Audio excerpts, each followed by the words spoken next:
Traffic stops were the worst part of night patrol. 2:47 in the morning, highway empty except for scattered semis and this Aston Martin doing 90 in a 65. I hit the lights, watched the sleek black car slow and pull onto the shoulder with the kind of precision that told me the driver wasn't drunk, just reckless. I approached the vehicle, hand instinctively near my service weapon. Standard procedure. 3 years on the force taught me that nothing about a traffic stop was ever truly standard. The window rolled down before I reached it. A man sat behind the wheel, and my first thought was that he looked like he'd stepped out of a magazine spread. Dark hair, perfectly styled even at this ungodly hour. Sharp jawline. Suit that probably cost more than my monthly salary. His hands rested on the steering wheel. Visible. Relaxed. Evening officer. His voice was smooth, accent barely there but definitely Italian somewhere in his lineage. I assume you clocked me doing 88. 90, I corrected, pulling out my citation book. License and registration. He reached for the glove compartment with deliberate slowness. Movements calculated to show he wasn't a threat. That alone set off alarm bells. Normal people fumbled, got nervous, made excuses. This man acted like getting pulled over was a minor inconvenience. I don't have either on me, he said, still wearing that slight smile. Cars registered to my company, left my wallet at the office. I studied him more carefully. Mid-30s maybe. Eyes an unusual shade of brown that caught the beam of my flashlight. A thin scar cut through his right eyebrow, barely visible unless you were looking for it. Step out of the vehicle, sir. He complied without argument, unfolding from the driver's seat to reveal he was tall, at least 6'2" or 6'3". The suit fit him like it was made specifically for his frame. Because it probably was. Name? I asked, running through the standard questions while my partner, Jenkins, ran the plates from our cruiser. Luca Ricchetti.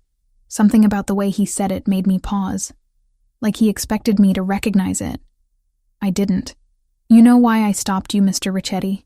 I have several theories, he said. And there was amusement in his tone that irritated me. But I suspect excessive velocity is the official reason. Jenkins appeared beside me, slightly out of breath. Vehicles registered to Ricchetti Imports. Everything checks out. No license, no registration on his person, I told Jenkins. We're bringing him in for processing. For the first time, Ricchetti's expression shifted. Not to concern, but something closer to interest. Is that really necessary? I can have my assistant bring the documents to the station within the hour. Turn around, hands behind your back. He did, still wearing that infuriating half-smile. As I secured the handcuffs, he leaned slightly closer, voice dropping to barely above a whisper but still audible. I want you to be mine. My hands froze for a second. Excuse me? You heard me, Officer Morgan. His eyes had dropped to my nameplate. I want you to be mine. Heat rushed to my face, equal parts anger and something I refused to name. You're under arrest for driving without proper documentation and reckless driving. You have the right to remain silent, and I suggest you use it. Jenkins took his other arm, shooting me a confused look. We led Ricchetti to the cruiser, and I was hyper-aware of every eye in the vicinity watching. A truck driver had pulled over to watch the scene. Someone across the highway had their phone out, probably recording. Perfect. Just perfect. At the station, processing took all of 20 minutes. Ricchetti sat in the holding area looking completely at ease, like he spent every Tuesday night in police custody. He answered every question with polite accuracy, never losing that calm demeanor. Captain Reed emerged from her office, took one look at him, and her expression went carefully neutral. That was my second warning sign. Reed had been on the force for 23 years. Nothing rattled her. Officer Morgan, Jenkins? My office, now. We left Ricchetti with Officer Davis and followed Reed into her cramped office. She closed the door with more force than necessary. Do you know who that is? She asked without preamble. Luca Ricchetti, I said. Owns an import company, drives too fast, and has boundary issues. Reed's jaw tightened. Let him post bail. Get him out of here. Captain, he was doing 90 without documentation. I don't care if he was doing 120 while juggling chainsaws. Process the citation and let him go. Jenkins and I exchanged glances. Reed wasn't the type to let anyone slide, regardless of money or connections. Is there something we should know? I asked carefully. Just do it. And Morgan, stay away from him. That's an order, not a suggestion. 30 minutes later, a lawyer in a suit that probably cost more than my car showed up. Bail was posted. Richetti walked out of holding looking exactly as composed as when he'd walked in. He paused at the front desk where I was finishing paperwork. Thank you for your service, Officer Morgan. I'm sure we'll see each other again soon. I sincerely doubt that, Mr. Richetti. That smile again, the one that made my stomach do something complicated. We'll see. He left. I went home. Took a shower hot enough to scald away the memory of his voice in my ear. That ridiculous statement that still echoed in my head. I want you to be mine. Who said things like that? To a cop? While being arrested? Sleep came eventually, restless and thin. My phone buzzed around noon. I'd pulled a double and was finally off rotation for 36 hours. The text from Jenkins simply said, "Check the department group chat." I opened it to find controlled chaos. Someone had posted a video link. I clicked it, stomach already sinking. The video was grainy, shot from across the highway but clear enough. Me approaching the Aston Martin. Me cuffing Richetti. The angle didn't capture audio, thank God, but the comments underneath were already speculating about who he was, what he'd done. One comment caught my eye. That's Luca Richetti. My cousin works port security, says he basically runs half the docks. I was about to close the app when my doorbell rang. I wasn't expecting anyone. Through the peephole, I saw a delivery man holding an enormous bouquet of white roses. At least 3 dozen, arranged with the kind of artistry that screamed expensive. I opened the door. I think you have the wrong address. Olivia Morgan? He checked his tablet. That's me, but I didn't order. Delivery for you, ma'am. Sign here. I signed because what else was I going to do? And took the flowers inside. They smelled incredible, filled my small apartment with their fragrance. The card was simple, cream-colored cardstock with elegant handwriting. Thank you for your courtesy, Officer Morgan. L.R. I should have thrown them out. Should have reported it as harassment or intimidation or whatever the correct protocol was. Instead, I put them in water and stared at them for way too long, trying to figure out why my hands were shaking. Captain Reed's office smelled like burnt coffee and old case files.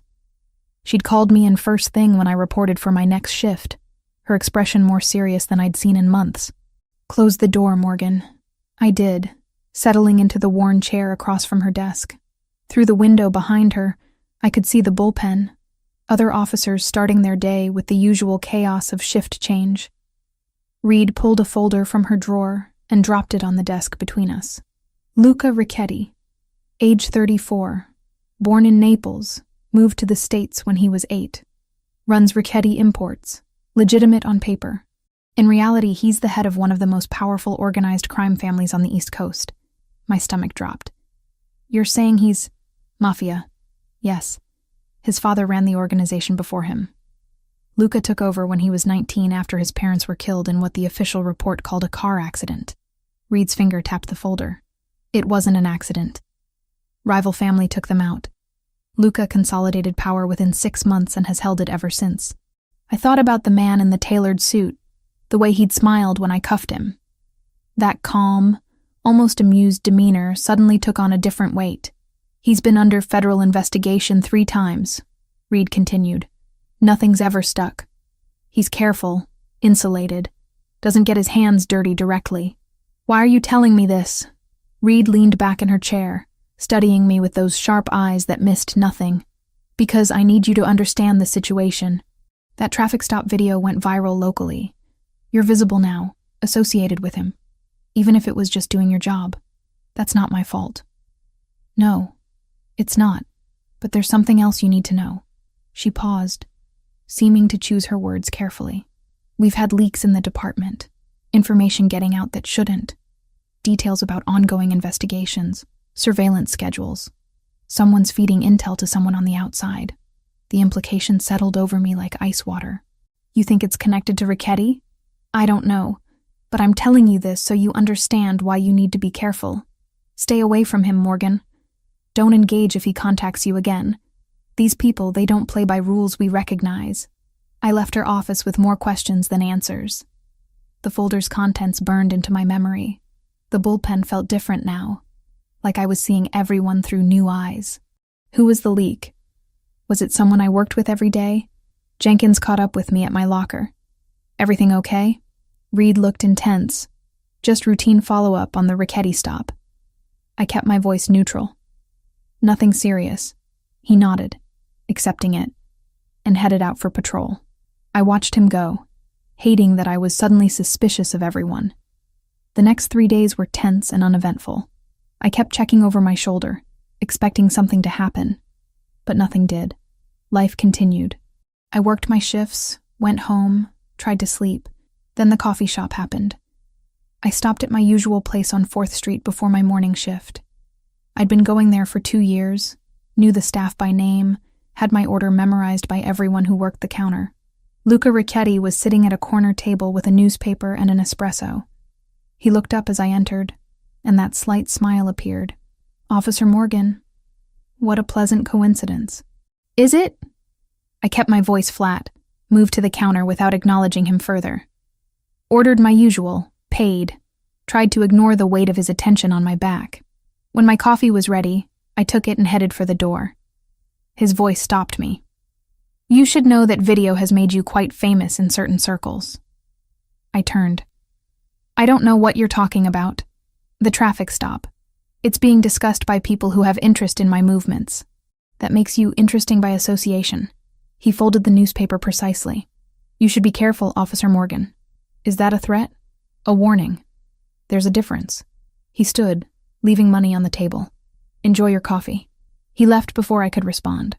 I stood there, pulse hammering, coffee cooling in my hands. The next morning, he was at the gym when I arrived for my 6 a.m. workout. Different location, same result. He was on the rowing machine, barely breaking a sweat, and nodded politely when he saw me. I left without exercising. The day after, I saw his Aston Martin parked outside the grocery store I used. He was in the produce section, examining tomatoes like he had all the time in the world. I grabbed my essentials and got out of there, skin crawling with the sensation of being watched. The pattern was clear. He wasn't hiding it, wasn't trying to be subtle. Wherever I went, he appeared. Always polite, always at a distance. Never quite crossing the line into anything I could officially report. On the 4th day, I'd had enough. I waited in the gym parking lot, next to his car. When he emerged, I was leaning against the Aston Martin's hood. We need to talk. He didn't look surprised. I was wondering when you'd confront me directly. Why are you following me? I'm not following you. I'm simply existing in the same spaces you frequent. It's a free country. That infuriating smile again. But since you asked, I think we should have a conversation about your safety. My safety is fine. Is it? He moved closer, not threatening, but suddenly I was aware of how much bigger he was. That video put you on a radar you don't understand. The Yamaguchi family has been trying to move into my territory for months. They've been escalating, using violence, targeting civilian connections. I'm not your connection. I arrested you. They don't see it that way.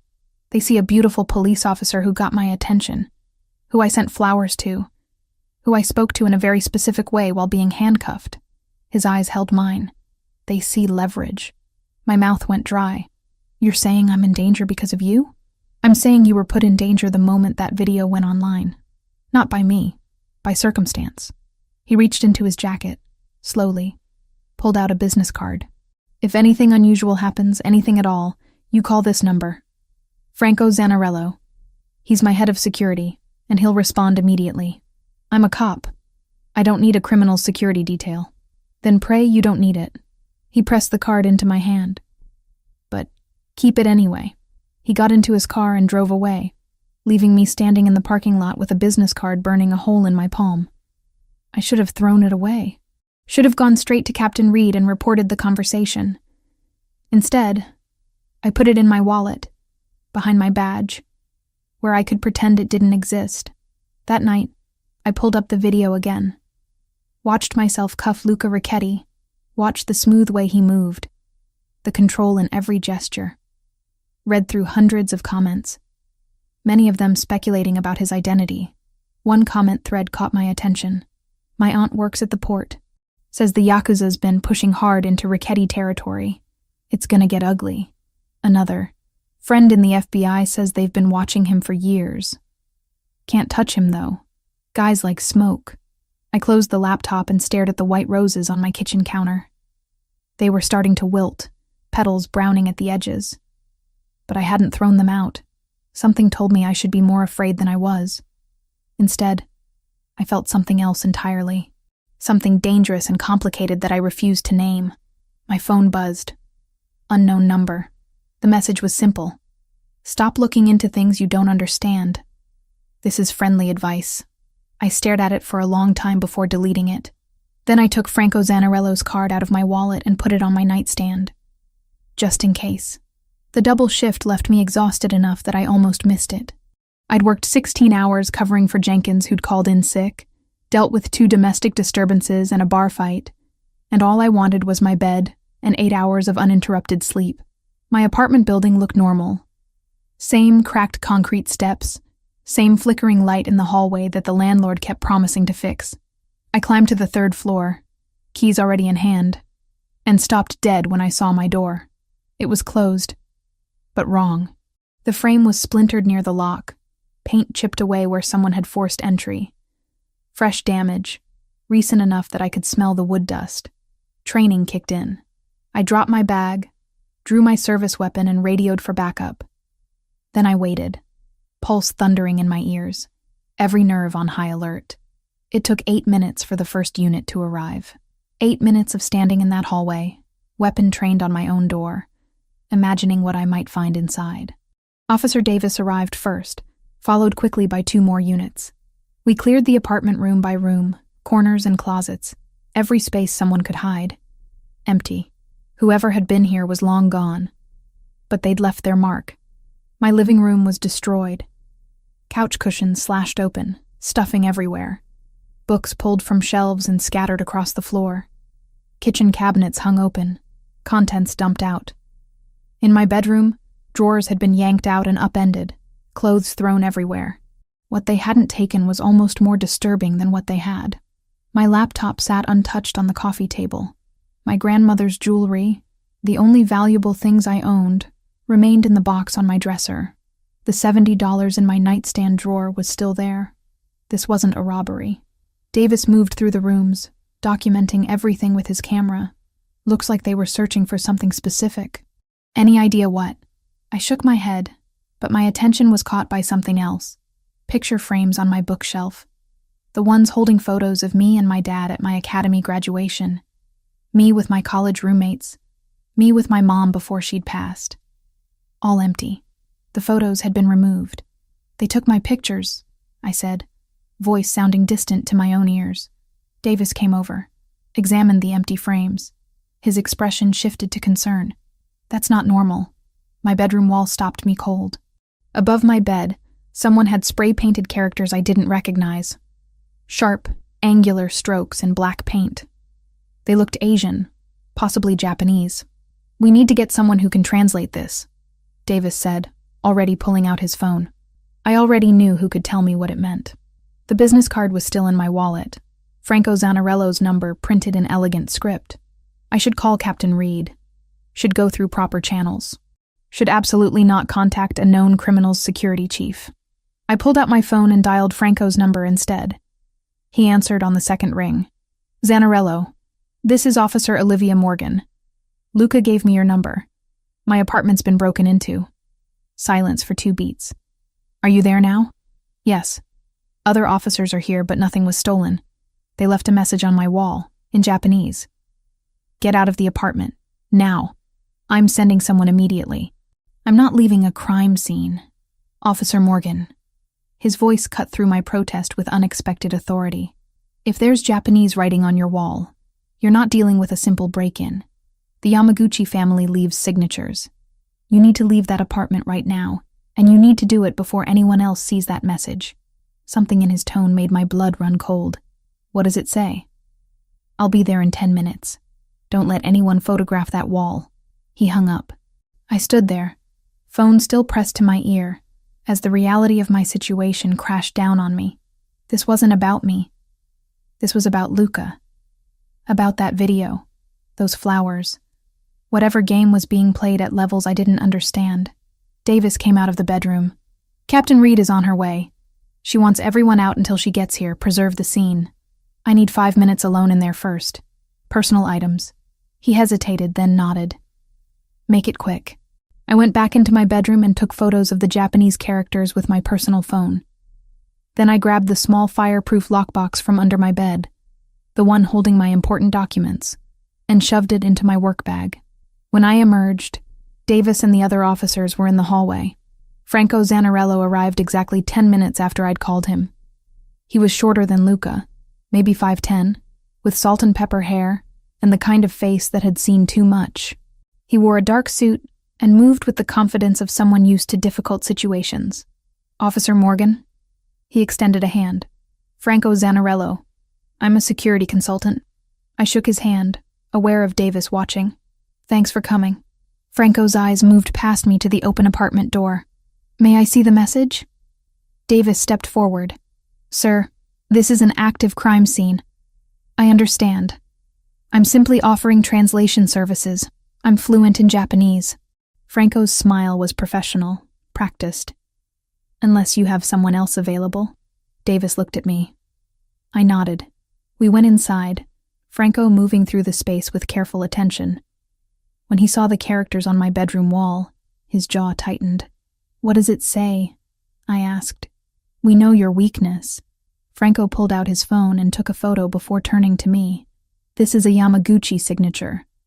They're a Yakuza organization that's been trying to expand into Luca's territory. This is a message meant for him, using you as the delivery method. Why me? The video, the flowers he sent. They think you matter to him. Franco's expression was grim. Which means they'll use you to get to him if they can. Davis had followed us in. I'm going to need you to come down to the station and make a formal statement about this. Of course. Franco handed him a business card. Here's my contact information for the report. Captain Reed arrived 20 minutes later.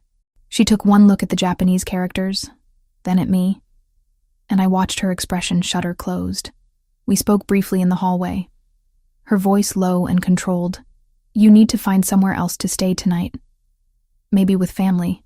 My parents are both dead. I don't have anyone. The words came out flat. I can get a hotel. That's probably smart. She paused. Morgan, this is exactly what I warned you about. I know. I didn't ask for this. I know you didn't. But it's happening anyway. She looked back at my ruined apartment. Take a few days. We'll call it personal leave. Get your head straight. Figure out your next move. After she left, I stood in the hallway with my work bag and no idea where to go. My phone buzzed. Franco's number. Luca would like to speak with you. Would you be willing to meet? I don't think that's a good idea. Officer Morgan, with respect, good ideas left the building when the Yamaguchi broke into your home. Luca can offer protection. He can also explain exactly what you're dealing with. I should have said no. Should have hung up, found a hotel, dealt with this through proper channels. Where? Franco gave me an address. An hour later, I was pulling up to a warehouse in the industrial district. Not what I expected. 2 men in dark suits met me at the entrance, patted me down professionally but not invasively, and led me inside. The warehouse had been converted into something elegant and unexpected. Exposed brick walls, modern furniture, soft lighting. Luca stood near floor-to-ceiling windows overlooking the water, hands in his pockets, staring out at the city lights. He turned when I entered. Thank you for coming. I know you didn't have to. Your man said you could explain what's happening. I can. Sit, please. He gestured to a leather couch. Can I get you something? Water? Coffee? Answers would be great. A slight smile. Direct. I appreciate that about you. He settled into the chair across from me. The Yamaguchi family is one of the largest Yakuza organizations in Japan. 3 years ago, they decided to expand into the United States. They chose the East Coast, specifically territories that I control. Control, I repeated, through illegal activities. Through business, some of which falls outside legal boundaries, yes. I won't insult you by pretending otherwise. He leaned forward slightly. They've been pushing aggressively, targeting my legitimate operations, disrupting supply chains, using violence against associates. 2 months ago, they killed 3 men who worked for me, not criminals, dock workers with families. I thought about my empty picture frames. And I'm caught in this because of a traffic stop? Because of a video that showed me speaking to you in a way that suggested interest? Because I sent you flowers, which confirmed that interest? The Yamaguchi see weakness in attachment, in caring about anything beyond power. His eyes held mine. They think you're my weakness now. They'll try to use you to hurt me. I'm not your weakness. I barely know you. That won't matter to them. The perception is what's dangerous. He stood, moved to a table where Franco had laid out several photographs. This is what they do to people they perceive as leverage. He held up one photo. I looked away after 2 seconds. The image would haunt me anyway. I don't need to see that. You do, actually. You need to understand the kind of people you're dealing with. This isn't petty crime, Officer Morgan. This is organized violence with no regard for innocence or law. I stood up, needing movement. So what am I supposed to do? Hide? Run? Quit my job? You're supposed to let me protect you. Absolutely not. Then at least let Franco install security at your apartment. Cameras, reinforced locks, a panic system linked directly to my people. Your people are criminals. My people are effective. His voice sharpened with frustration. Your police department can't protect you from this. They don't have the resources or the understanding of how the Yamaguchi operate. I do. We stared at each other across the room. He was right, and I hated that he was right. Enhanced security only, I finally said. No guards, no surveillance detail, no further contact between us. You keep your distance, I keep mine, and eventually they'll lose interest. You don't know them like I do. Then I'll learn fast. Franco appeared in the doorway. I can have a team at her apartment within the hour, full installation by morning. Luca looked at me. That acceptable? I nodded. 2 days later, when I felt brave enough, Luca showed up at my door himself. It was late, past 11, and I'd been staring at my freshly painted bedroom wall for an hour. Franco's team had removed the Japanese characters, patched the damage, made everything look normal again. But I couldn't unsee those words. The knock was soft. I checked the new security monitor, another addition from Franco's team, and saw Luca standing in my hallway holding takeout bags. Against every instinct screaming at me to leave the door closed, I opened it. I brought dinner, he said. I thought you might not have had time to eat properly. The smell of garlic and tomato hit me, and my stomach reminded me I'd survived on coffee and protein bars all day. I stepped aside to let him in. He set the bags on my kitchen counter, moving with the same careful grace I'd noticed that first night. Italian, I hope that's acceptable. Why are you really here? Because 2 days ago, you experienced something traumatic, and I'm partially responsible for that. Because I wanted to check on you personally. He started unpacking containers. And because I think we should talk, really talk, about what happened to me when I was 19. About what it's like to live in this world. About why I do what I do. I sat down at the counter. He served food onto plates, found forks in my drawer without asking where things were, and sat across from me. My father was a good man, he began. Hard, but fair. He ran his organization like a business, avoided unnecessary violence, took care of people. When I was 19, the Rossi family decided they wanted our territory. They killed both my parents on a Sunday afternoon. Car bomb. I was supposed to be in that car too, but I'd stayed late at the warehouse. I listened. Food forgotten. I had a choice. Walk away, let the family fall apart, start over somewhere clean, or take control, become exactly what my father had been. His fingers traced the rim of his water glass. I chose the latter.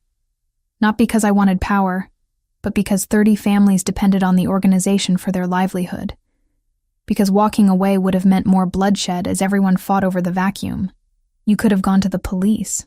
The police couldn't prove anything. The Rossi family was very careful.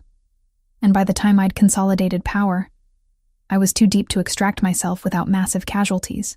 He met my eyes. I'm not asking for forgiveness or understanding. I'm just explaining how a 19-year-old kid becomes a 34-year-old criminal, because I think you deserve to know who sent you flowers.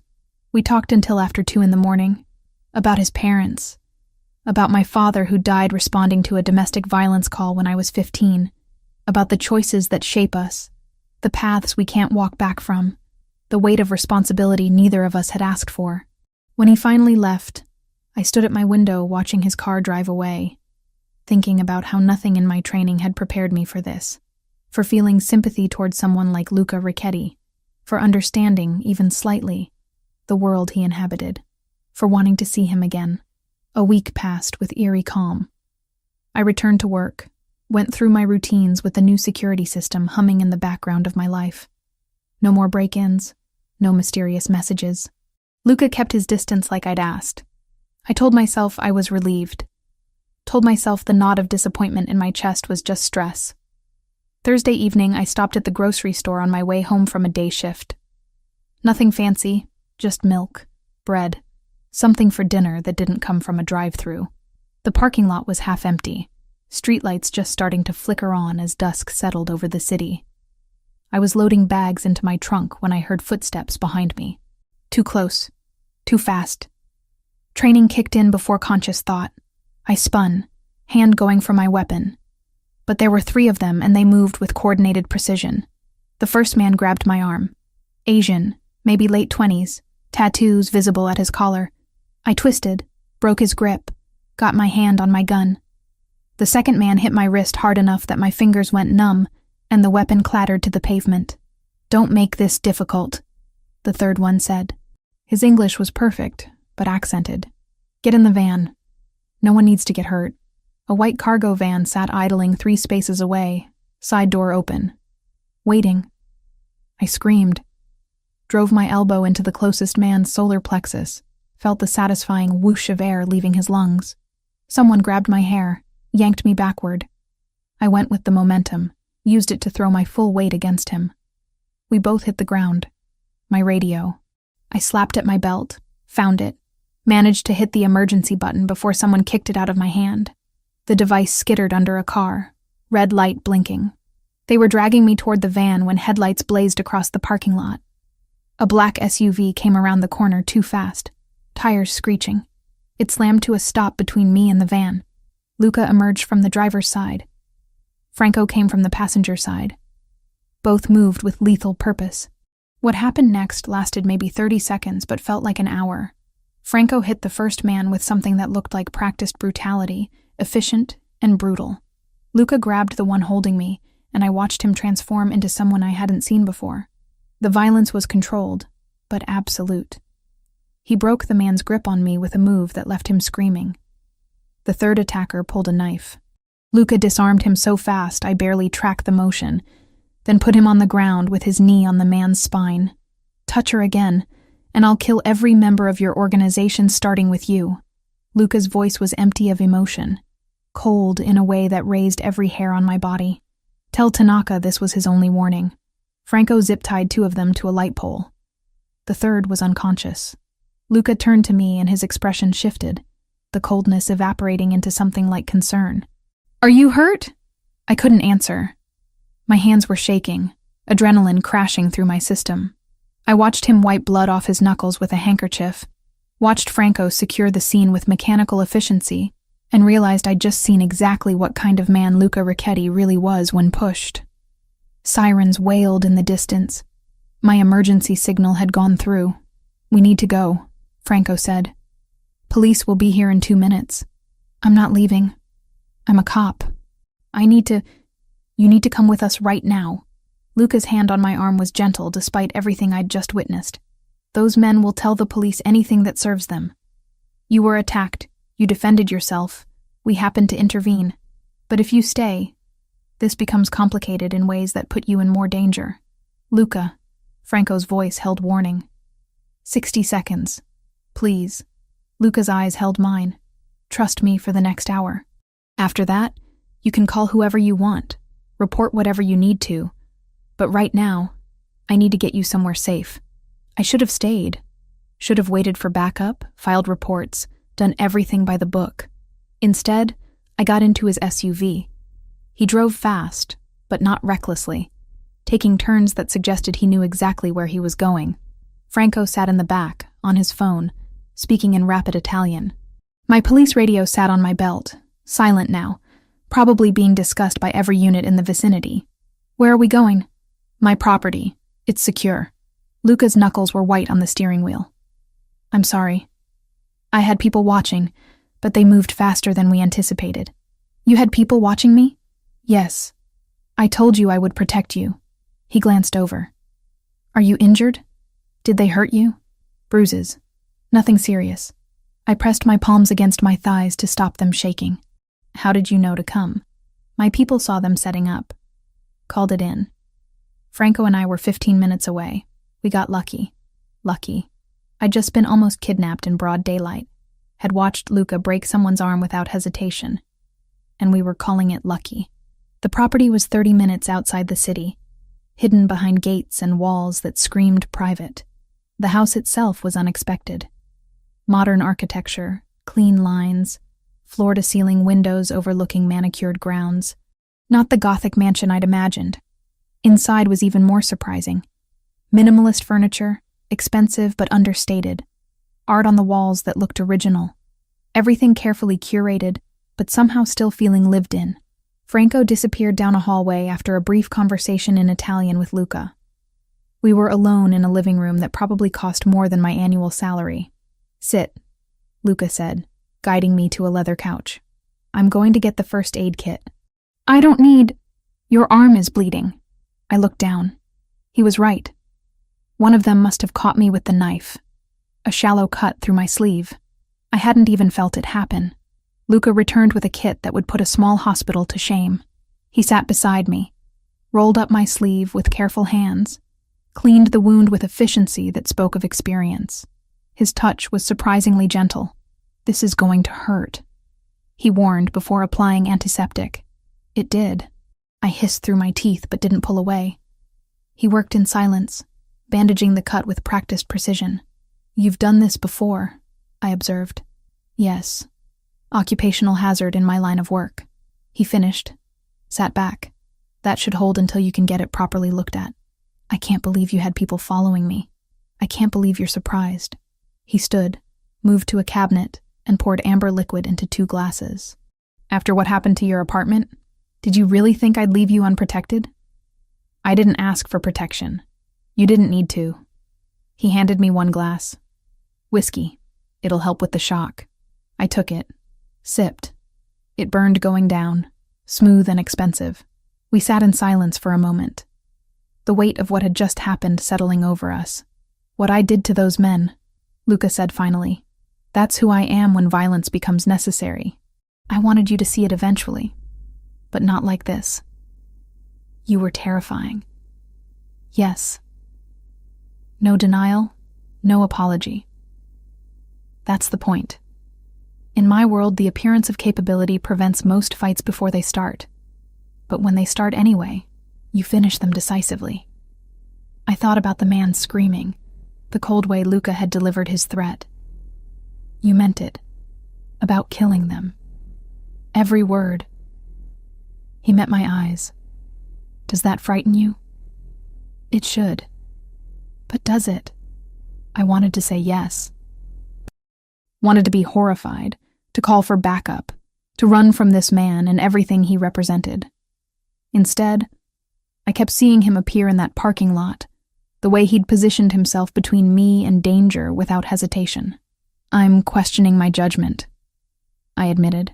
That's probably wise. A slight smile, almost sad.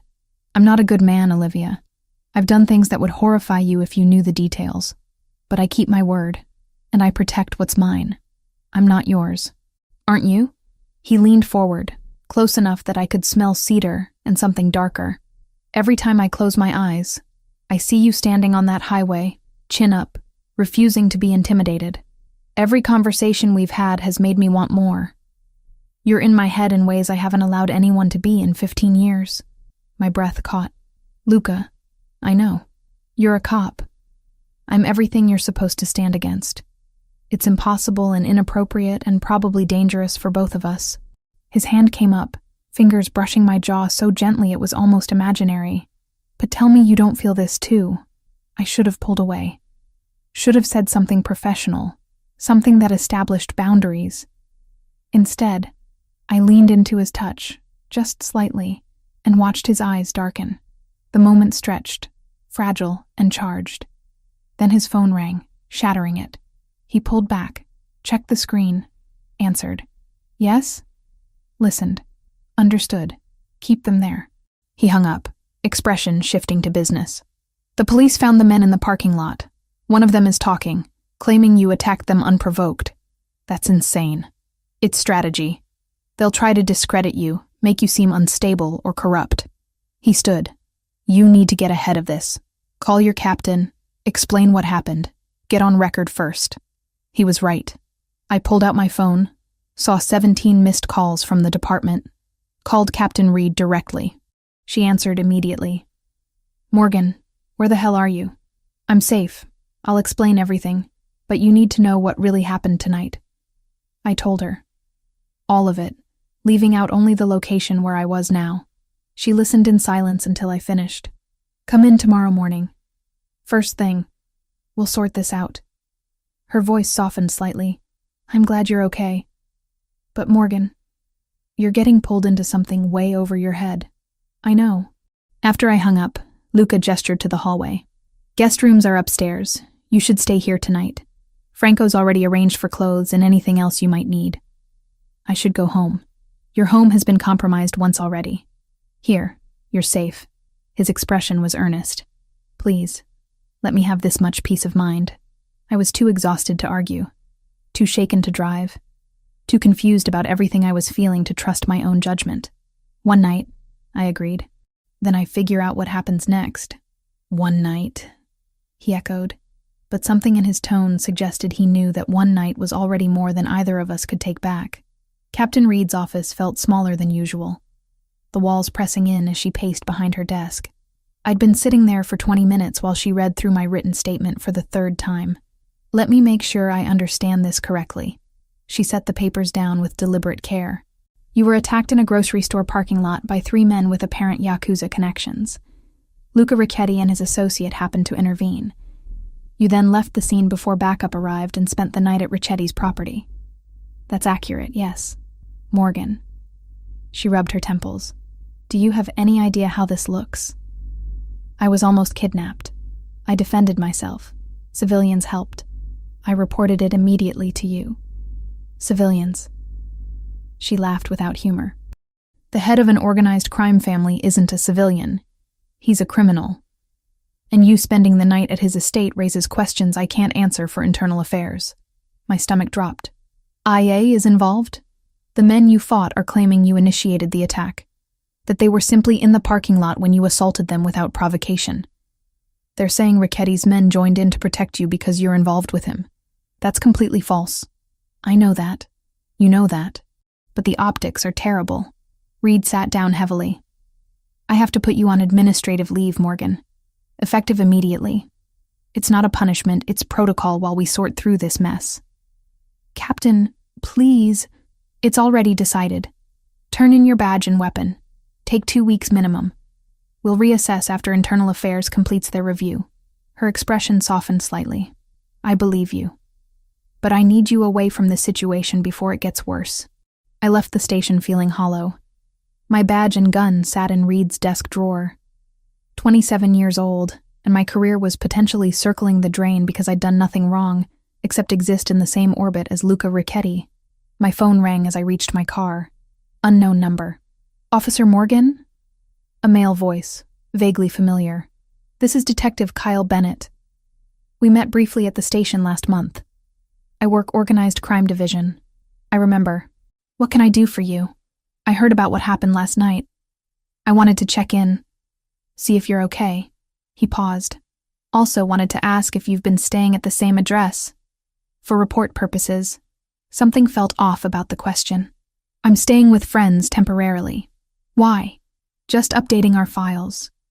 The Yamaguchi situation is active. We want to make sure we can reach you if needed. Another pause. Are you staying at Ricchetti's property? Warning bells went off. Why would you assume that? Just asking. Word travels fast in our division. His tone was casual, but the question wasn't. Listen, if you need anything, or if you want to talk about what you've observed around Ricchetti, my door's open. Sometimes civilians get caught up in situations they don't fully understand. I appreciate the concern, detective, but I'm handling it. I hung up, skin crawling. Something about that conversation felt wrong. The way he'd asked specifically about Luca's property. The casual probe about what I'd observed. 2 days dragged by. I stayed at my apartment despite Franco's warnings, but I was hypervigilant. Every sound was a threat. Every car that drove past was suspicious. I wasn't sleeping, barely eating, jumping at shadows.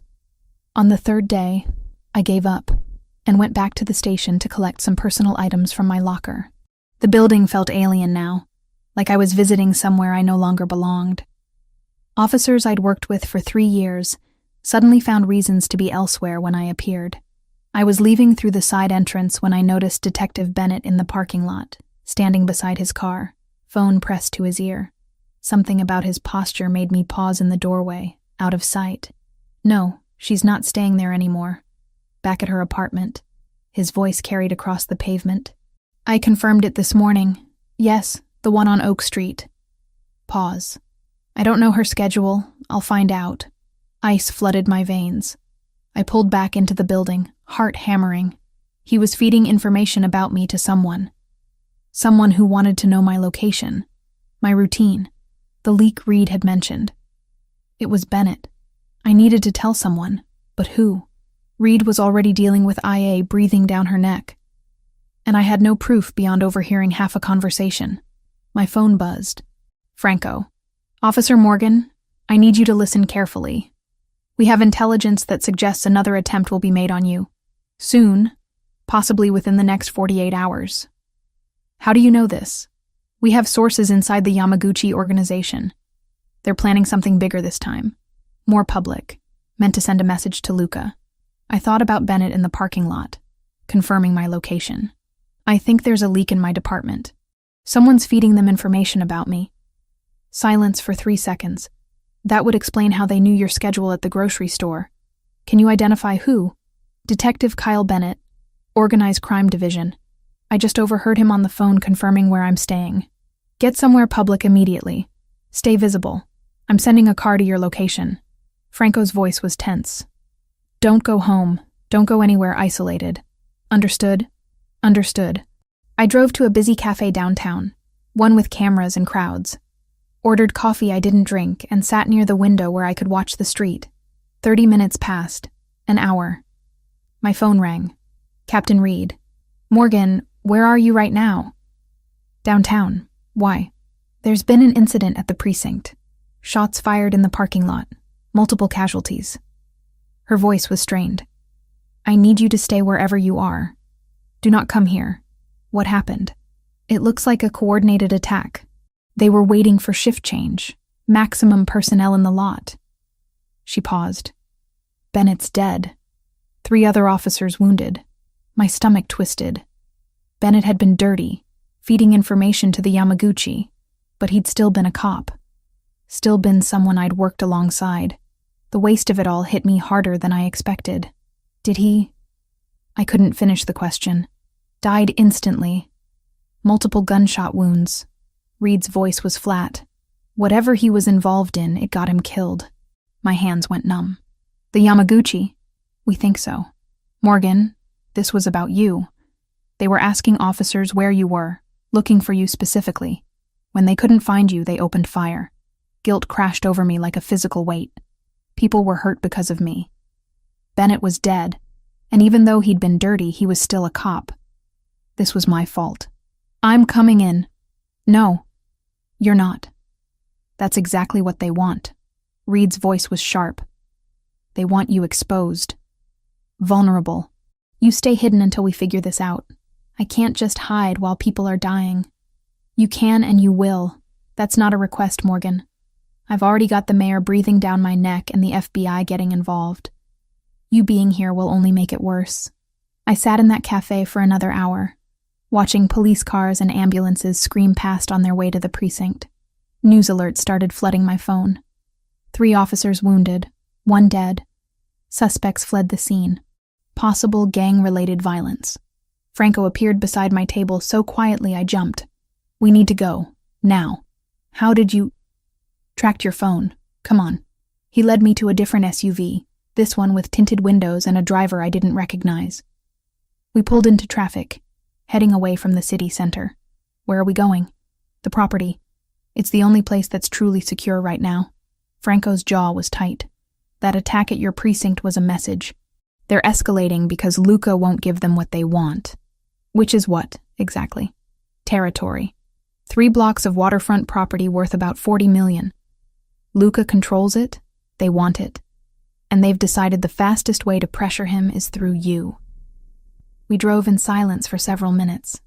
Then Franco's phone rang. He answered, listened, his expression darkening. "How many?" Pause. "Get them to the property. All of them." "What's wrong?" "Yamaguchi hit one of Luca's warehouses. 4 men were there, loading shipment. They're alive, but it's bad." He looked at me. "This is a full-scale war now. You being at the property isn't just about protecting you anymore. It's about consolidating everyone Luca cares about in one defensible location." The property gates loomed ahead. Armed guards waved us through. Inside, the peaceful estate I'd seen before had transformed into something else entirely. Men in tactical gear patrolled the grounds. Vehicles were positioned strategically. This wasn't a home anymore. It was a fortress. Luca met us at the door. His shirt sleeves were rolled up, phone in one hand. He looked exhausted. Thank God. He pulled me inside, hands on my shoulders, checking me over. "Are you hurt?" "I'm fine." "Luca, what's happening?" "War." He let go of me, ran a hand through his hair. "The Yamaguchi have decided that taking you will force me to negotiate. They're hitting everywhere at once, trying to smoke us out." His eyes met mine. "I'm sorry. I never wanted you in the middle of this." Franco disappeared down a hallway. We stood in the foyer, the sounds of organized chaos echoing around us. "There was a detective," I said. "Kyle Bennett. He was feeding information to them. I overheard him on the phone confirming my location." "Was?" "He's dead. They killed him during the attack on the precinct." Luca's expression went cold. "They killed their own source? Maybe he stopped being useful. Maybe he wanted out." I wrapped my arms around myself.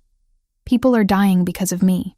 People are dying because the Yamaguchi are animals who use violence as negotiation." He stepped closer. "This isn't your fault. It feels like it is. I know. But feelings aren't facts." He hesitated, then asked, "When you were at the precinct before the attack, were you there long?" "Just to get things from my locker." "Why?" "Because if you'd been there during shift change, you'd be dead right now. They timed it specifically." His hand cupped my face, thumb brushing my cheekbone. "You're alive because Franco's team was tracking you, because we got you out." The weight of that settled over me. I'd been minutes away from being in that parking lot, minutes from being shot like Bennett, like the other officers. "I shot someone once," I heard myself say. 2 years into the job. Domestic violence call. Guy pulled a gun on my partner. I put 2 rounds in his chest. Killed him instantly. Luca listened without interrupting.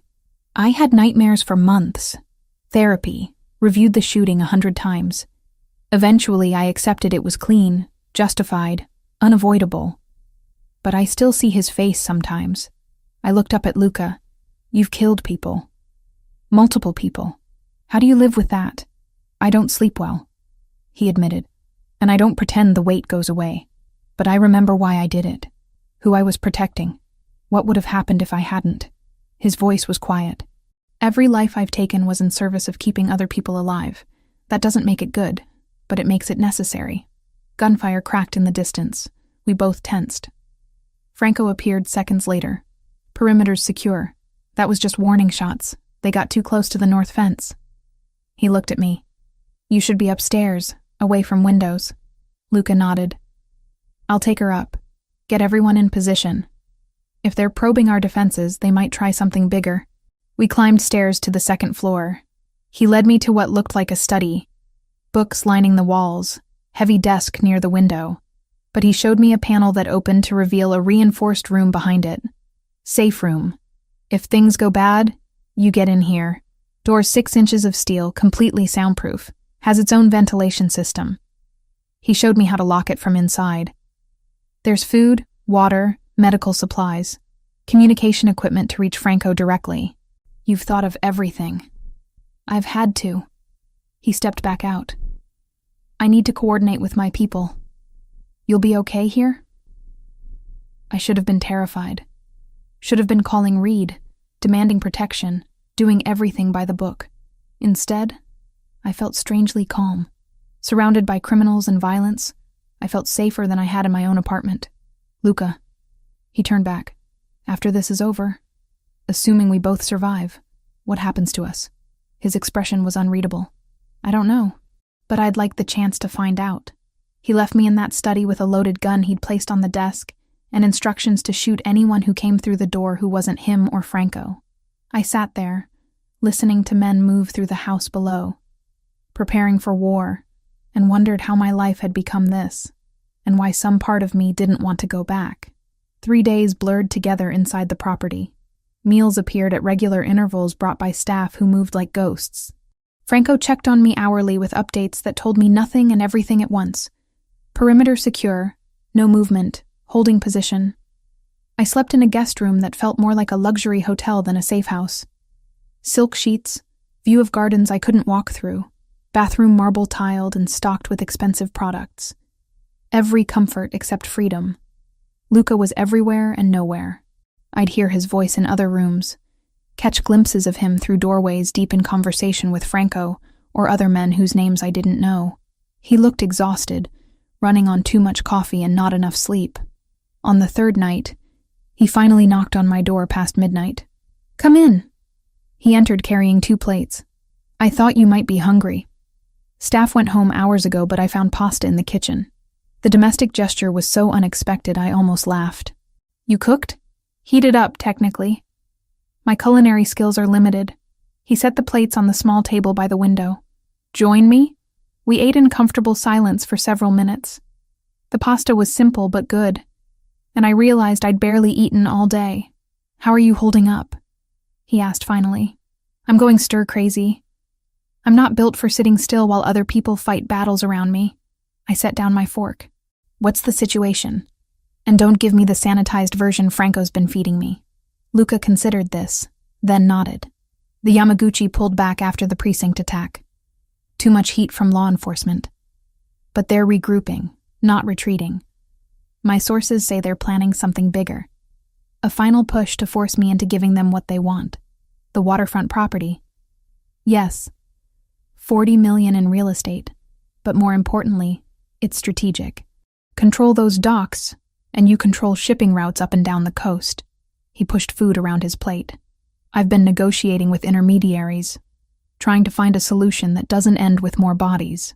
What kind of solution? A meeting, face-to-face with their leadership, mediated by a neutral third party.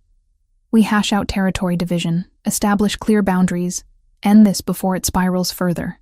My stomach tightened. That sounds like a trap. It probably is. His voice was matter-of-fact. But it's also the only way forward. I can't keep living like this, Olivia. My people can't. And neither can you. When? 2 days. They're still finalizing the location. He met my eyes. If something happens to me at that meeting, Franco has instructions. He'll make sure you're protected, get you relocated if necessary. Don't talk like that. I need to be realistic. The Yamaguchi don't negotiate in good faith. There's a very real chance I won't walk out of that room.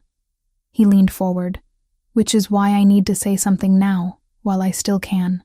My heart hammered against my ribs. I've spent 15 years keeping everyone at arm's length. Relationships were leverage, attachments were weakness. I built walls around myself that I thought were impenetrable. His hand reached across the table, fingers brushing mine. Then you arrested me, and those walls started cracking. Luca, let me finish. Please. His thumb traced circles on my wrist. Every conversation we've had, every moment you've been in the same room, I felt something I convinced myself I was incapable of feeling. You make me want to be different, better, to find a way out of this life that doesn't end with me in a grave before 40. I should have pulled away, should have reminded him of all the reasons this was impossible. Instead, I turned my hand over, lacing our fingers together. I became a cop because I wanted to fix things, to make the world safer, more just.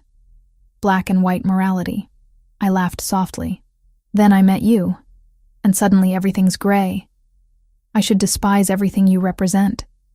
Instead, I see a man who's trying to protect people the only way he knows how. That's generous. It's the truth. At least my truth. I squeezed his hand. I'm terrified of what I feel for you. It goes against everything I believe in, everything I've worked for. But it's there anyway, and I'm tired of pretending it isn't. He stood, pulled me up with him. We were inches apart, his free hand coming up to cup my face. If I kiss you right now, there's no taking it back. No pretending this is just circumstance or proximity. I know. You're sure? Instead of answering, I closed the distance. The kiss was gentle at first, almost tentative. Then his arm wrapped around my waist, pulling me closer. And the gentleness dissolved into something urgent and desperate, like we were both drowning and each other was air. When we finally broke apart, both breathing hard, he pressed his forehead to mine. Stay with me tonight, not for anything except sleeping. I just want to know you're close. We ended up in his room down the hall. It was surprisingly simple compared to the rest of the house. King-sized bed, minimal furniture, walls painted soft gray. Personal in a way the guest spaces weren't. We lay on top of the covers, still fully clothed, face to face in the darkness. His fingers traced lazy patterns on my arm. Tell me something true, he said softly. Something you've never told anyone else. I thought about it. Sometimes I'm glad my dad died when I did. I was 15, still young enough that he's frozen in my memory as perfect. If he'd lived, I would have eventually seen his flaws, his mistakes, been disappointed by him. I paused. I feel guilty about that, like I'm not allowed to be grateful for tragedy.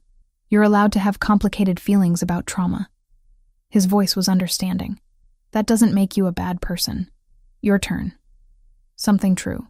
He was quiet for so long I thought he wouldn't answer. I think about leaving constantly. Selling everything, walking away, starting over somewhere no one knows my name. But I'm afraid that wherever I go, I'll still be this person. That violence and control are too deeply woven into who I am to ever extract. You're more than what you've done. Maybe. Or maybe I'm exactly what I've done, and everything else is wishful thinking. He pulled me closer. But with you, I want to try. Want to believe I could be different. We fell asleep like that, tangled together. And for a few hours the war outside those walls didn't exist. Morning came too soon.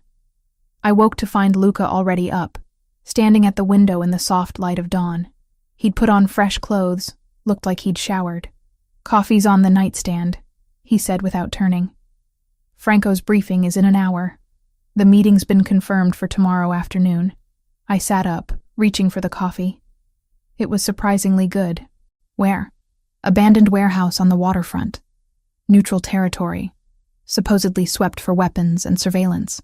He finally turned to face me. I'm bringing Franco and 2 others. The Yamaguchi are bringing the same. Everyone goes through metal detectors before entering. That doesn't make me feel better. It shouldn't, but it's the best option we have.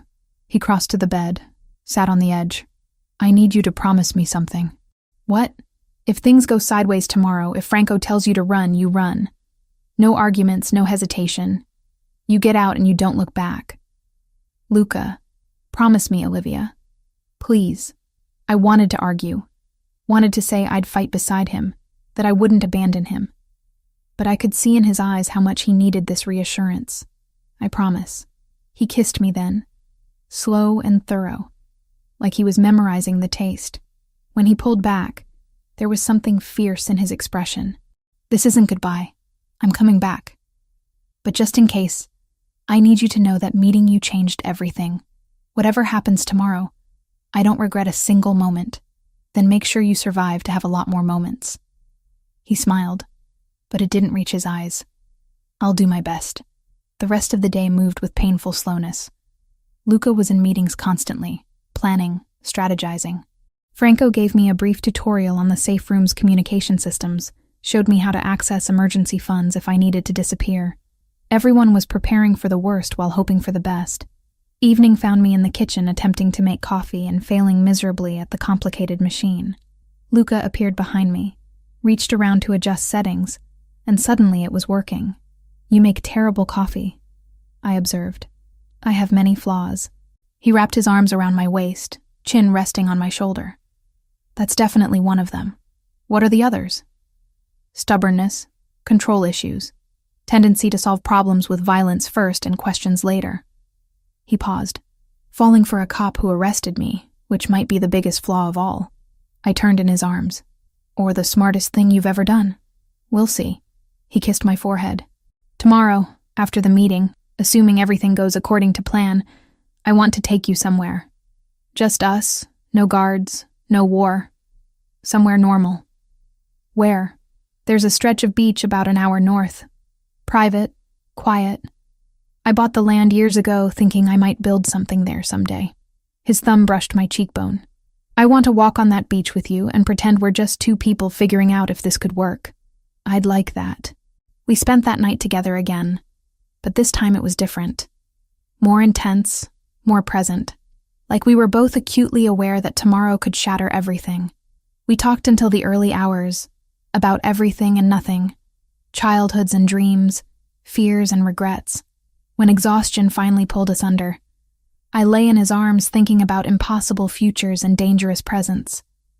About the line I'd crossed by falling for him, and whether I could ever find my way back. I didn't want to. Luca insisted I stay at the property during the meeting. I argued for 20 minutes before Franco quietly reminded me that my presence would only complicate an already volatile situation. He was right, and I hated it. They left at noon. Luca paused at the door, kissed me once more like he was memorizing the feeling, then walked out without looking back. Franco followed with 2 men I recognized from the security detail. 4 against however many the Yamaguchi brought. The house felt empty after they left. Staff moved through rooms on silent feet, but the energy had changed. Everyone was waiting, tense, for news that might not come. I tried to distract myself, attempted to read, gave up after 3 pages, made coffee, poured it out untouched, paced the study until my legs ached, finally settled by the window, watching the driveway, phone clutched in my hand. An hour passed, then another. My mind created 1,000 scenarios, each worse than the last. Ambush, execution, betrayal. At hour 3, my phone rang. "Franco. It's happening. Not good." Then gunfire erupted through the speaker, and the line went dead. My heart stopped. I tried calling back. Nothing. Tried Luca's phone. Straight to voicemail. Tried Franco again. No answer. The security guard stationed outside my door knocked. "Miss Morgan, we have orders to move you to the safe room immediately." "What's happening?" "Unknown situation at the meeting location. Protocol is to secure you until we have more information." I let him lead me to the reinforced room behind Luca's study, but I didn't lock the door. I sat there, phone in hand, willing it to ring. 10 minutes. 20. Nothing. Then movement outside. Multiple vehicles coming up the driveway too fast. I ran to the window, saw Franco's SUV screech to a stop. Men poured out, and they were carrying someone. Luca. I was down the stairs before conscious thought, bursting through the front door as they carried him inside. Blood stained his white shirt, and his face was too pale. "What happened?" I demanded. Franco's face was grim. Trap. They had someone on the inside we didn't know about, another cop they'd been paying off. When negotiations started, Yamaguchi pulled weapons they'd hidden in the walls. It was an ambush. They laid Luca on the dining room table, and I got my first good look at the damage. Gunshot wound to his left shoulder, another that grazed his ribs. Bleeding, but not arterial. Franco had taken a bullet to the leg, was limping badly, but still giving orders. Training kicked in. I'd done trauma response training at the academy. I need towels, hot water, first aid supplies. Now. Someone ran. I pressed my hands to Luca's shoulder, applying pressure. His eyes opened, unfocused, then found mine. "You're supposed to be in the safe room," he managed. "Shut up, stay still." My hands were shaking, but my voice was steady. "Franco, what happened to the Yamaguchi? Their leader's dead. Caught in the crossfire. So is Bennett. He tried to run when everything went sideways." Franco lowered himself into a chair, wincing. "We got out, but it's going to get worse before it gets better. The Yamaguchi will retaliate for their boss." Supplies arrived. I worked on Luca's wounds, cleaning, packing, bandaging. The shoulder was bad, but the bullet had gone through. Ribs were superficial. He'd been incredibly lucky. "You need a hospital," I told him. "Can't. Questions I can't answer." His hand caught mine, squeezed. "You've got steady hands for someone who's terrified." "Who says I'm terrified? I can feel you shaking." "That's just adrenaline." I finished with his shoulder, moved to the rib wound. Bennett was alive? This whole time? They'd been working with someone else in the department. Another detective. Someone from narcotics. He confirmed the setup. Gave them our positions. Luca's jaw tightened. Got himself killed in the crossfire. Guess that's what happens when you play both sides. Franco was being tended to by another man, the bullet extracted from his thigh. He'd refused anything stronger than whiskey for the pain. When it was done, he limped over to where Luca lay. "We need to move, everyone. They'll hit the property next. Try to finish what they started." "Where?" Luca asked. "The beach house. It's off the books. Secure. They don't know about it." Franco looked at me. "You're coming too. Not a request. I should have called Reed. Should have reported everything. Let proper authorities handle it. Instead, I nodded. We moved fast. Luca could walk with support. I helped him to the SUV while others loaded supplies, weapons, equipment. The small convoy left the property within 30 minutes, leaving a skeleton crew to defend what was likely about to become a war zone. The drive took an hour and a half. Luca sat beside me, head back against the seat, breathing carefully. I kept checking his bandages for fresh blood. The wounds had stabilized, but he needed proper medical attention soon. "I'm sorry," he said quietly. "For what?" "Getting you deeper into this.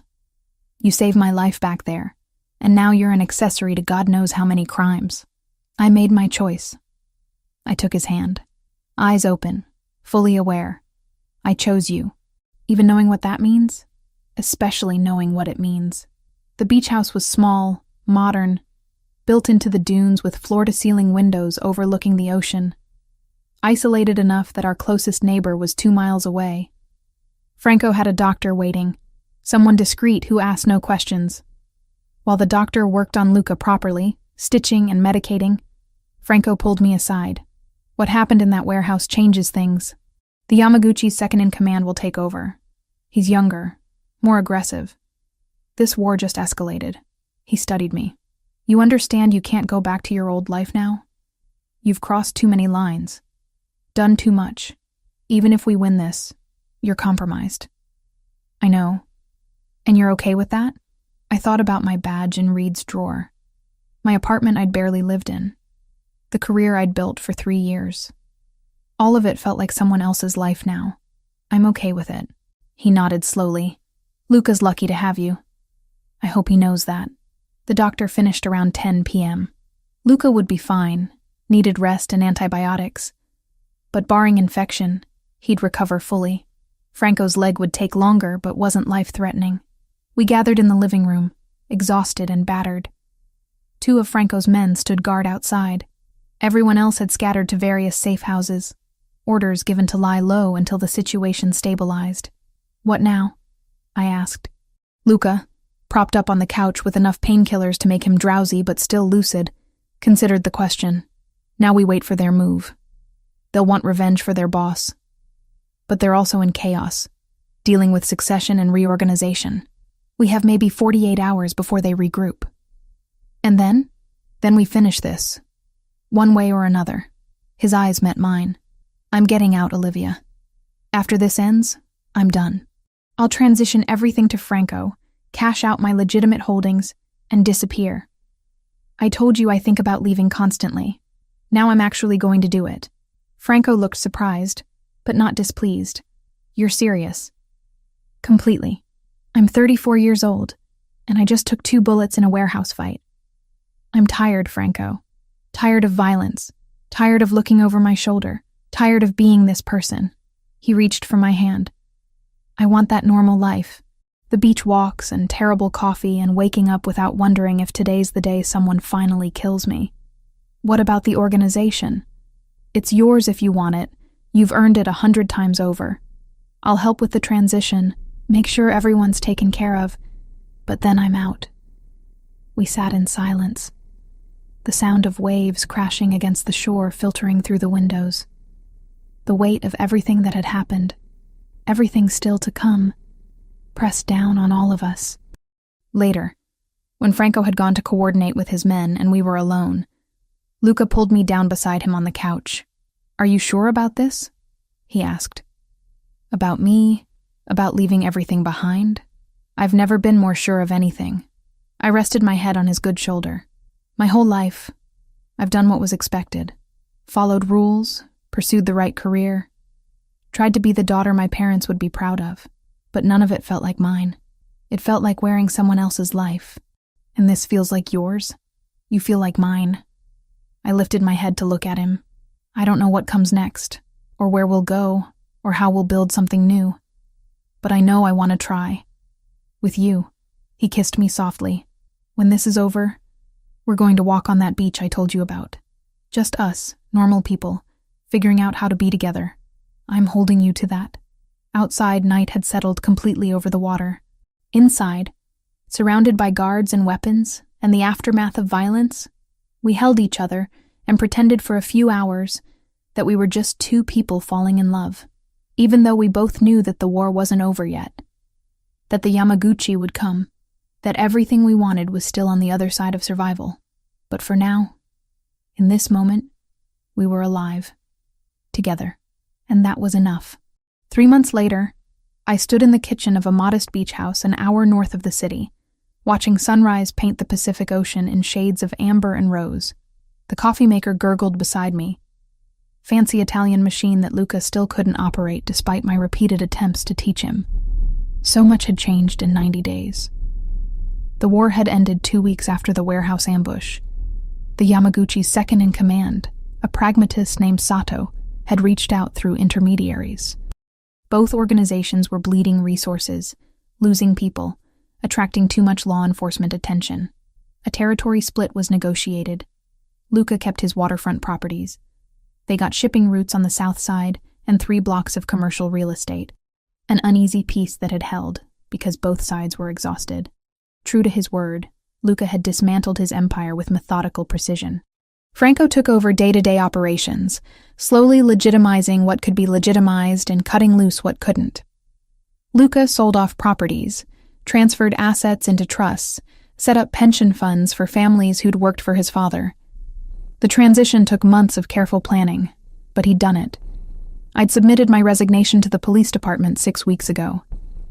Captain Reed had accepted it without surprise, her expression understanding when I met with her in a neutral location. We didn't discuss details. She didn't ask where I was going or who with. We both knew, and she'd chosen to let me walk away cleanly. No charges, no investigations into my actions during the Yamaguchi situation. A gift I hadn't expected but deeply appreciated. The Internal Affairs Review had concluded I'd acted appropriately given the circumstances. Self-defense against verified gang members. But everyone understood I couldn't return. Not after the choices I'd made. Not after crossing lines that couldn't be uncrossed. I'd processed the loss of my career in stages. Anger first, at the unfairness of it. Then grief for the life I'd planned, the future I'd imagined. Finally, acceptance. I'd chosen this path with open eyes. And while it hurt to leave police work behind, I didn't regret the reasons why. Luca had set me up as a security consultant for his legitimate businesses. The work was similar to police work in some ways, assessing threats, developing protocols, training personnel. It paid well and kept my skills sharp. More importantly, it was clean. Legal. Something I could build a real career around without compromising my values further. We'd bought this house together last month. Small, 3 bedrooms, built into the dunes with windows overlooking water. Private enough for safety, close enough to civilization that we didn't feel completely isolated. It was the first place that felt like ours. Not a safe house or temporary shelter, but an actual home. Footsteps behind me. Arms wrapped around my waist. Luca's chin resting on my shoulder. He'd healed well from his wounds. Scars remained. Thin lines across his ribs and shoulder, but no lasting damage. Franco had recovered too. Only a slight limp remaining on cold days. "You're up early," Luca murmured against my neck. Couldn't sleep. I leaned back into his warmth. Too much on my mind. "Want to talk about it?" I turned in his arms, nervous energy buzzing through me. I'd been holding this news for 2 days, waiting for the right moment. Sunrise in our kitchen felt right. "I have something to tell you." His expression shifted to concern. Should I be worried? No, but it's big. I took his hand, placed it on my stomach. "I'm pregnant." For 3 full seconds, he just stared at me. Then his face transformed into something I'd never seen before. Pure, uncomplicated joy mixed with wonder and a touch of fear. "You're sure?" Took 3 tests. All positive. I'm about 10 weeks along. I searched his face, trying to read his reaction beyond the initial surprise. "I know this isn't planned. We've only known each other 4 months. We're still figuring out how to be together, and everything's still uncertain." He kissed me, cutting off my nervous rambling. His hands cradled my face like I was something precious and fragile. When he pulled back, his eyes were suspiciously bright. "This is the best news you could have given me." Relief flooded through me so intensely my knees went weak. "Really? Because I spent the last 2 days convinced you'd think it was too soon, that we weren't ready." "It is too soon. We're absolutely not ready." He laughed, the sound full of genuine happiness. "But I don't care. A baby, Olivia. Our baby. This is everything I didn't know I wanted until right now." "You're not scared?" "Terrified," he admitted.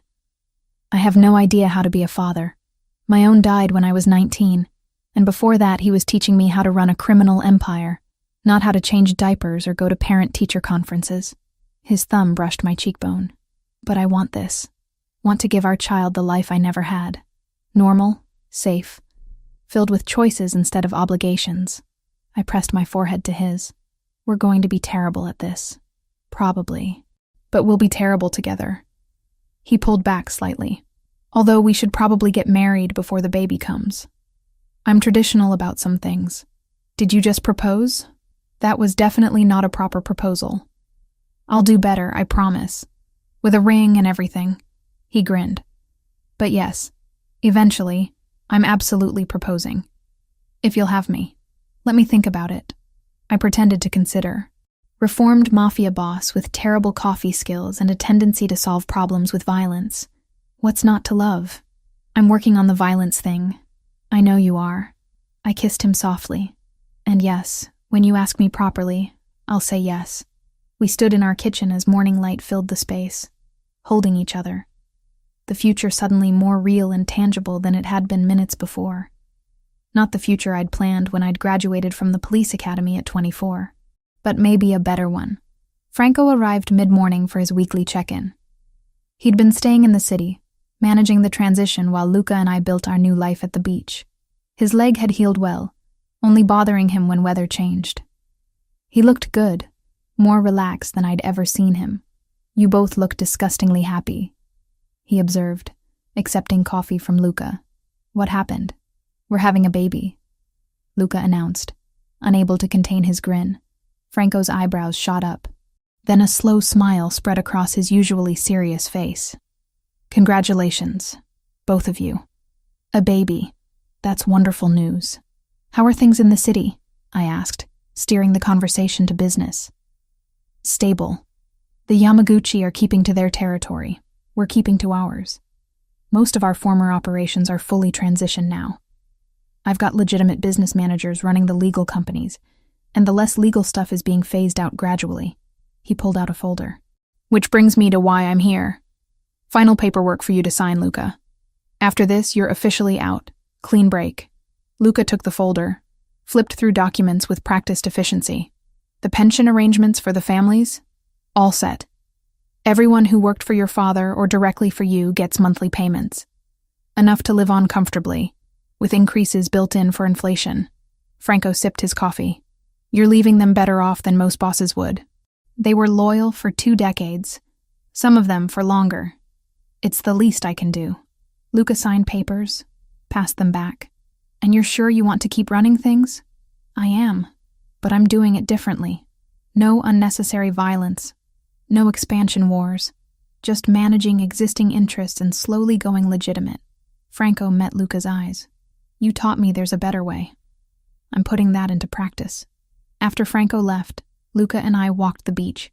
The same stretch he'd told me about that first night in his study, when everything was still new and dangerous. We'd walked it dozens of times now, but it never got old. Sand under our feet, salt air filling our lungs, waves providing constant background music. Do you miss it? I asked. The power, the respect, the adrenaline. He considered the question carefully.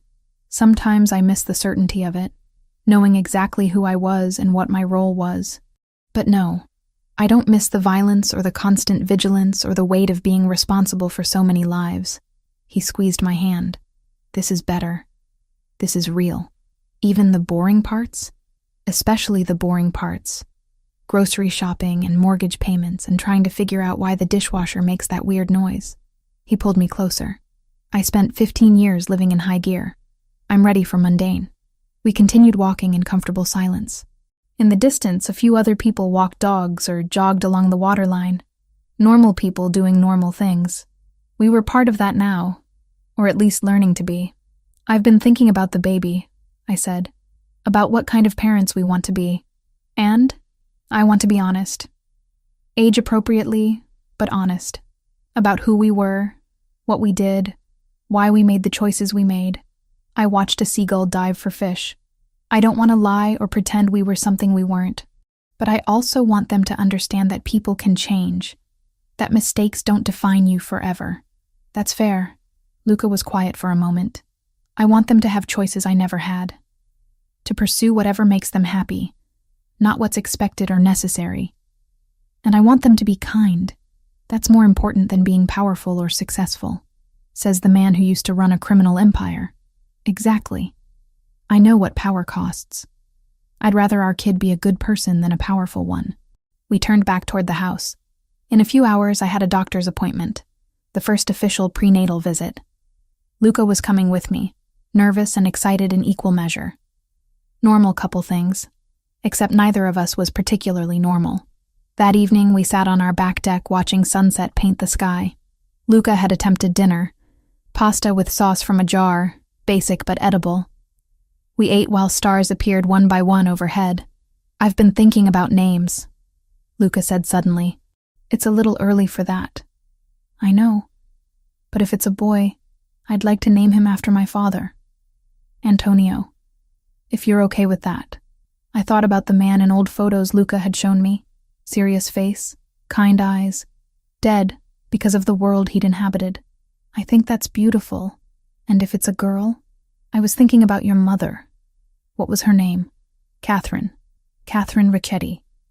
He tested it out. I like it. We're not married yet.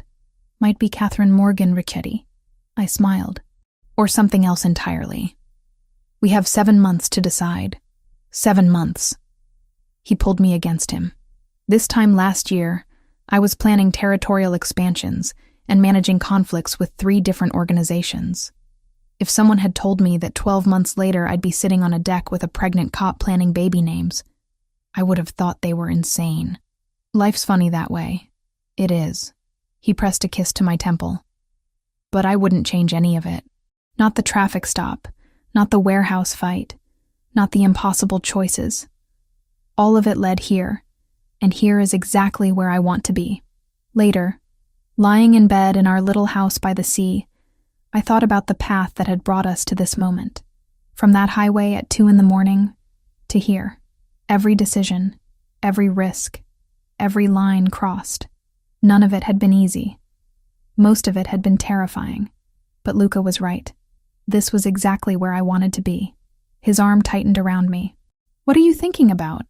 How I arrested you 4 months ago and now we're having a baby. When you put it that way, it sounds completely insane. It is completely insane.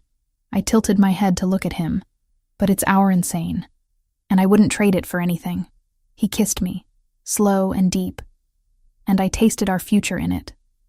Not perfect, not uncomplicated, but real and ours, and built on a foundation of choices we'd both made with open eyes. Outside, waves crashed against the shore in eternal rhythm. Inside, we held each other and dreamed about the life we were building, the baby who would arrive in 7 months, the wedding we'd plan eventually, the normal, boring, beautiful existence we'd fought so hard to claim. Morning would bring new challenges. Luca's coffee would still be terrible. I'd probably overcook breakfast while trying to read pregnancy books simultaneously. We'd argue about furniture for the nursery and whether we needed to move somewhere with better schools eventually. But tonight, in this moment, everything was perfect. And that was enough.